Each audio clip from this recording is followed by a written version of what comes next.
হত্যার সাথে যারা জড়িত, সেটা আওয়ামী লীগ হোক, প্রশাসন হোক, তাদের বিচার এবং কোন হত্যাকারীদের রাজনীতি নিষিদ্ধে স্পষ্ট অবস্থান আপনাদের থাকতে হবে। আজকে আওয়ামী লীগ নিষিদ্ধের প্রশ্নে রাজনৈতিক দলগুলো কৌশলী বক্তব্য দিচ্ছে, পরিষ্কার করে বলছে না যে তারা আওয়ামী লীগকে নিষিদ্ধ চায়। কেউ বলছে না, কারণ তাদের ধারণা আওয়ামী লীগের 15 থেকে 20% ভোট আছে।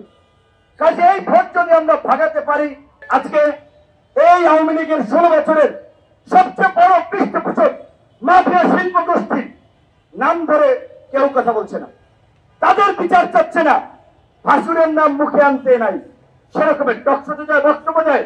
এই যে বসুন্ধরা গ্রুপ এই দেশের ভূমিদস্যু হিসেবে স্বীকৃত, মাফিয়া লুটেরা হিসেবে সার্বজনীন স্বীকৃত, অর্থ পাচারকারী হিসেবে স্বীকৃত বসুন্ধরা গ্রুপ, এসালন, ওরিয়ন, বেক্সিমকো, এই রকমের যে সমস্ত গ্রুপগুলো আছে, আকিস, এই রকমের যারা আছে, তাদের বিরুদ্ধে কেউ কথা বলছে না। দেখবেন, কারণ তাদের কাছ থেকে কিন্তু তলে তলে মালপানি সবাই নিচ্ছে।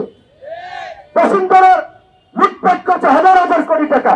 তো যদি 200-400 কোটি টাকা রাজনৈতিক দলের পিছিয়ে ইনভেস্ট করে, তাদের তো তার লস নেই। জুলাই ফাউন্ডেশনের সাথে যারা ইনভলভ আছে, ছাত্র প্রতিনিধিদের মধ্যে যারা, তারা একটা রাজনীতি করছে, তাদের সাথে যারা রাজনীতি করছে তাদের ক্যাটাগরি তাদের মন মতো দিচ্ছে, যারা তাদের লাইনে নাই তাদেরকে আবার নিম্ন গ্রেডে দিচ্ছে।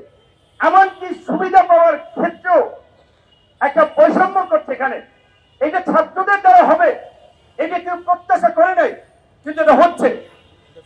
আমার পাশের উপজেলা বাউফল, কিছুদিন আগে আপনারা দেখেছেন, গণমাধ্যমে নিউজ হয়েছে, একটি ছেলে বিনা চিকিৎসায় মারা গিয়েছে, ভালো চিকিৎসা পায় নাই। তার বাবা মিডিয়াতে বলেছে যে রিক্সা বেচে, গরু বেচে তিনি শেষ পর্যন্ত সামলাইতে পারেন নাই। অনেক বড় বড় নেতার বাড়ি বাউফল, বিভিন্ন রাজনৈতিক দলের মন্ত্রীর বাড়ি বাউফল, কিন্তু তাদের চোখে পড়ে নাই। সবাই রাজনীতি করছে, বলছি রাজনৈতিক ফায়দা নিচ্ছে। 71-এর মুক্তিযুদ্ধ নিয়ে যেমন আওয়ামী লীগ এককভাবে মুক্তিযুদ্ধের ঠিকাদার হয়ে মুক্তিযুদ্ধকে গ্রাস করতে চেয়েছে, মুক্তিযুদ্ধের চেতনার নামে এই দেশে একটা প্রতিবাদ কায়েম করেছিল, একদলীয় শাসন কায়েম করেছিল। এখন এই জুলাইকে নিয়েও কোন গোষ্ঠী একটা ব্যবসা করতে চাচ্ছে, চেতনার ব্যবসা। জুলাইকে তাদের রাজনীতি একটা হাতিয়ার বানাতে চাচ্ছে। তাই আমরা বলবো যে এই জুলাই মঞ্চ কিংবা ইনকিলাব মঞ্চ, এরকমের আরো যারা আছে, আপনারা অল্প কিছু লোক হলেও আপনার চেষ্টাটি চালিয়ে যান। আজকে আওয়ামী লীগ নিষিদ্ধের প্রশ্নে রাজনৈতিক দলগুলো কৌশলী বক্তব্য দিচ্ছে, পরিষ্কার করে বলছে না যে তারা আওয়ামী লীগকে নিষিদ্ধ চায়। কেউ বলছে না, কারণ তাদের ধারণা আওয়ামী লীগের 15 থেকে 20% ভোট আছে। কাজে এই ভোট যদি আমরা ভাগাতে পারি, আওয়ামী লীগের কিছু নেতা আছে, তাদেরকে আমাদের দলে নিলে দল ভারী হবে, দল শক্তিশালী হবে। এই ইকুয়েশনে অনেকেই আওয়ামী লীগ নিষিদ্ধের বিষয়ে খুব বেশি জোরালো কথা বলছে না।